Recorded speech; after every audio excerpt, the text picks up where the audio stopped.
part of what we talked about yesterday, and we'll use that in hypoxemic respiratory failure, where we talked about our AA gradients and all that.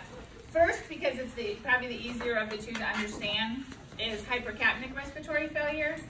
What's important to understand is respiratory failure in general, whether it's either one, hypercapnic or hypoxemic, is something that happens as a result of a disease. Like, people don't just get respiratory failure. They have pneumonia and go into respiratory failure. They have COPD and go into respiratory failure. They have asthma and go into respiratory failure. Does that make sense? Mm-hmm. So we're going to talk about the different criteria and the different categories of patients that fall into different types of respiratory failure.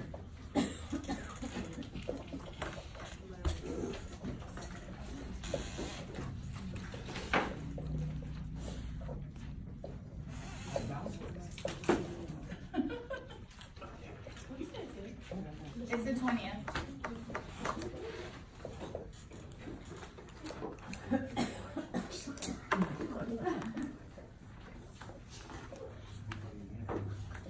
So this disease, whatever it is obviously getting worse if our patients are going into respiratory failure.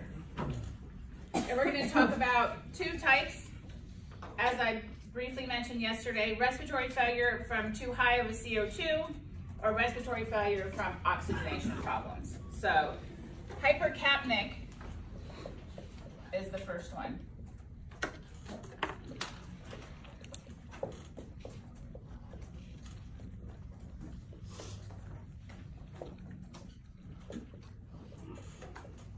And it is for sure the most common one that we see.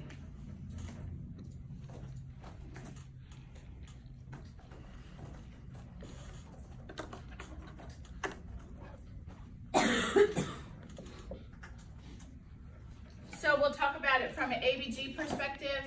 pH less than 735.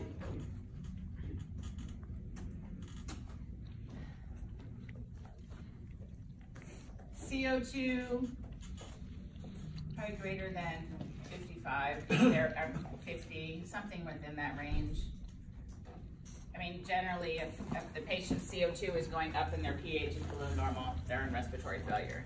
They will also have a low PO2.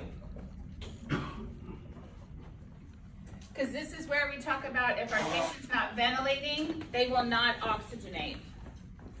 When we talk about hypoxemic respiratory failure, our patients are ventilating, they're just not oxygenating, so it's different. So if you're not ventilating, you won't be oxygenating. So you'll see a low PO2 along with your ABG values going respiratory acidosis. Remember we talked about that yesterday? Respiratory acidosis we now know is going to be called respiratory failure. Mm-hmm. And so this is going to be the acute patient.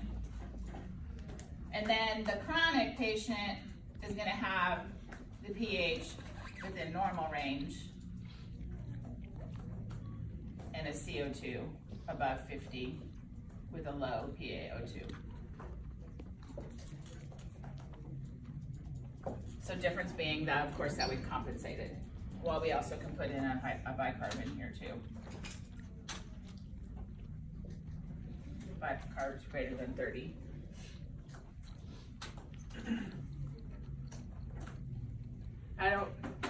As long as my bicarb is less than 30, like between 22, 28, and less than 30, I'm fine. Once it gets above 30, you're looking at more of your chronic patients when you see all this other things with it.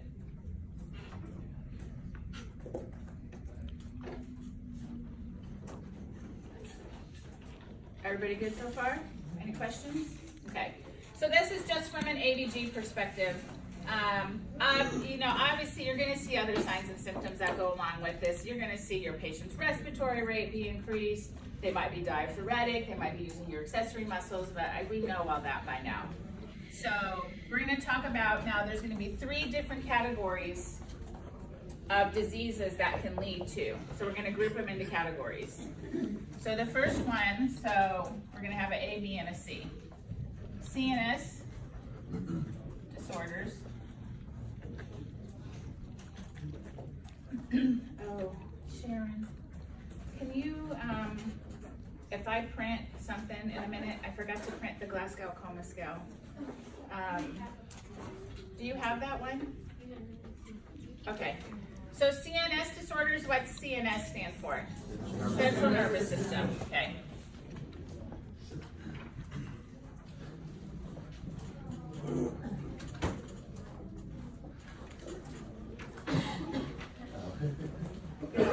Ah, perfect. Thank you. So central nervous system disorders.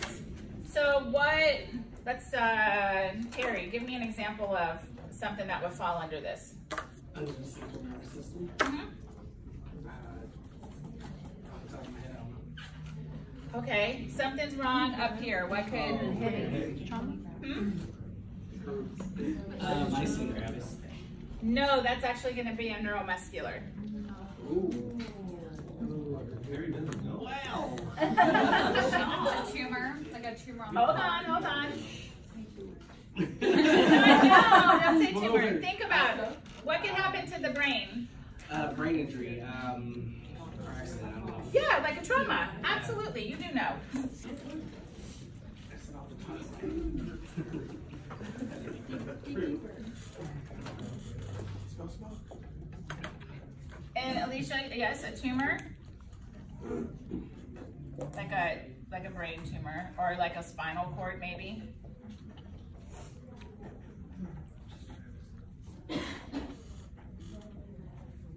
All right, Matt. What might be another one?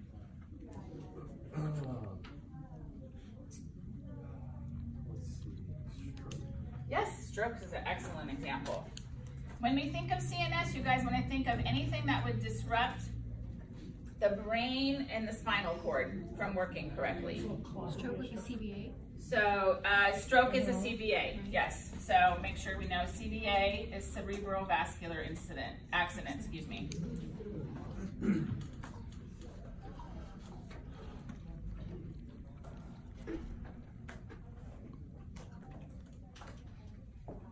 What else, Jay? What else could disrupt the function of a patient's brain or spinal cord? Meningitis.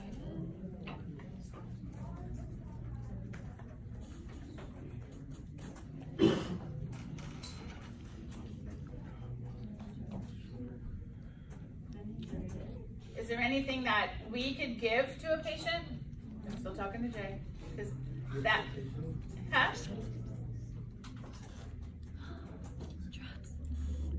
I can't hear. Did you say something?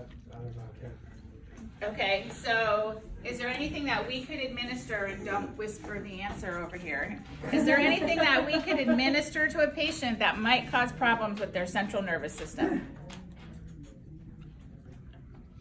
Any kind of medication?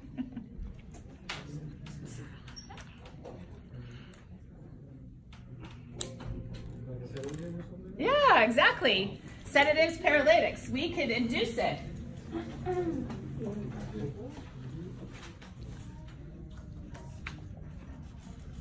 Medication induced.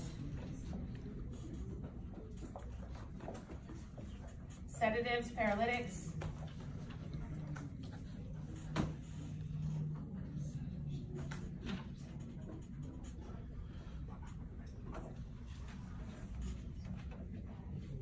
But along with this, what about a drug overdose? Yeah. Yep, drug overdose. Yes, please. And then the last one that falls under here is spinal cord injury. I have a question. If you didn't give them enough oxygen and they start, lack of like necrotic and all that starts dying, would that affect their It brain? would. That would be more of a patient who got an anoxic brain injury from lack of oxygen, so it would end up probably falling under here. Not exactly trauma, but a brain injury of some sort. So absolutely. Okay. So drug overdose and spinal cord.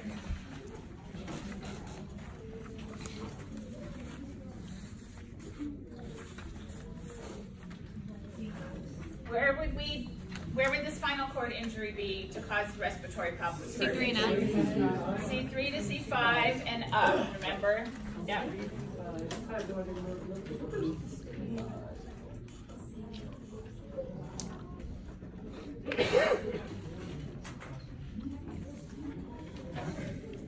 Would meningitis affect that too? injury. So, yeah, encephalopathy, there's other things that might follow. These are the most common ones. So, when we talk about the spinal cord injury, there's generally high spinal cord injuries that are the most traumatic for the patient, but they lose the most muscle function because the higher it is, the less function they lose. But anything, yeah, C3 through C5 and higher. So up here, and once the spinal cord is injured, anything below it is not going to work. So that's why the T spinal cord injuries don't cause like diaphragmatic paralyzation, but they still, so that's why you can see a quadriplegic who's fully paralyzed but can still breathe versus someone who's fully paralyzed and can't breathe. It all depends on where the injury was. So, and that's where our phrenic nerve innervates. So depending on the damage too, sometimes it's one-sided. So you could have a phrenic nerve damaged on this side, but not this side. And so then you would have unilateral diaphragm paralysis. And they actually can do what they call diaphragmatic pacing now, where they can actually stimulate the diaphragm. And it's becoming experimental in some of these patients to see if it's something that's gonna help them. It depends on the level of damage. So, okay, so with this in mind, what might be some things that we would need to watch out for in our patient that could cause a problem from a respiratory standpoint? Can anybody think of something, Dave? Like breathing patterns, like change So abnormal. So things that we're gonna watch for. So of course this will go along with our ABGs because these are gonna change by category. So breathing pattern. Specifically Cheyne-Stokes. You know, yesterday we talked about Kussmaul's with the diabetic. Cheyne-Stokes is for head trauma patients. Shallow breasts get larger, get more shallow, and then you have an apnea. Everybody remember that? Yeah. Kind of like they call it like a wax and wane. You see like a U-shape apnea, and then like that again. So very common in head trauma. What else might we see? Daniel, what do you else see? You might see. Patients with head and spinal cord problems. Just apnea, just no breathing at all? Well, yeah, we could always have apnea.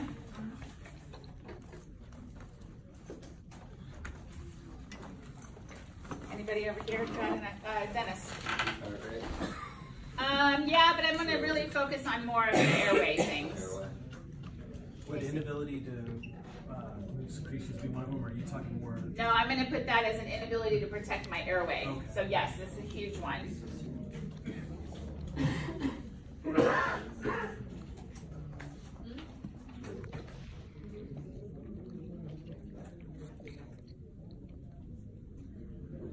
And then the other one is the Glasgow Coma Scale, which you guys just got a copy of.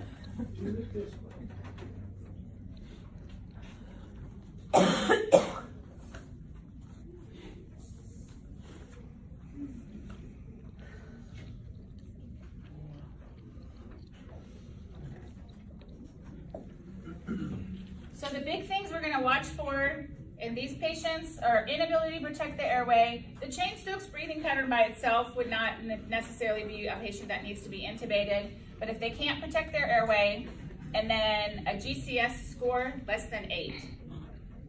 So what we say is less than 8, you intubate.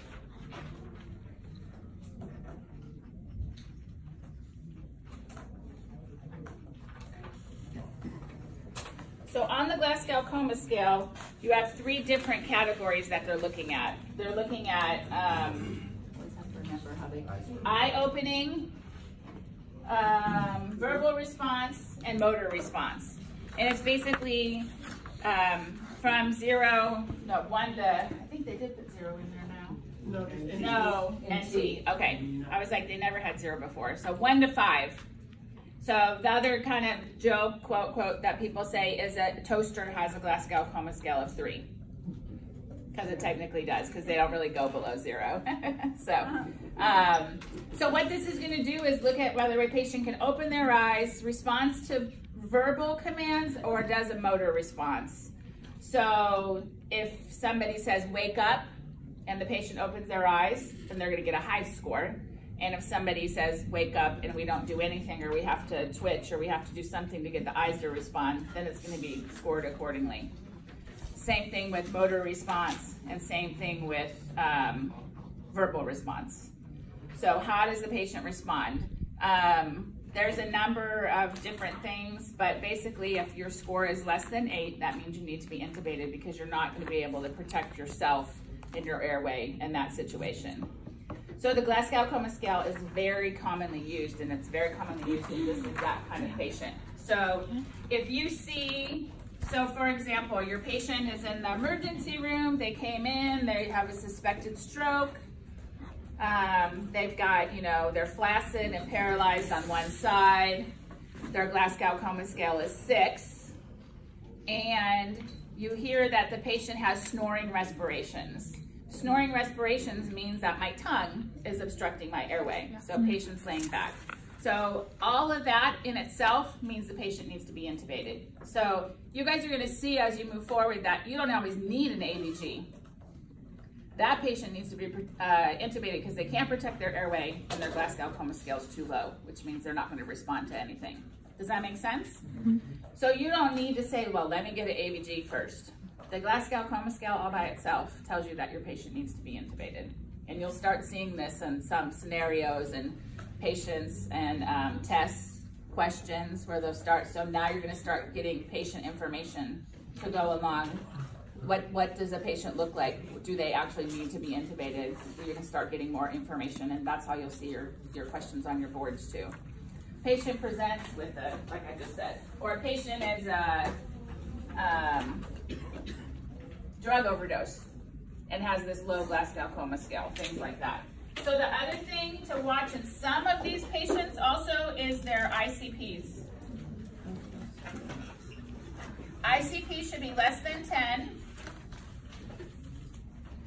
So, and it will depend. Obviously, a drug overdose, we're not going to have to watch for ICPs, a spinal cord injury, but definitely a stroke patient or a trauma patient with brain injuries, we might have to watch we will have to watch their ICPs. So less than 10 is normal. The higher it gets, once it gets above 25, big chance of increased mortality.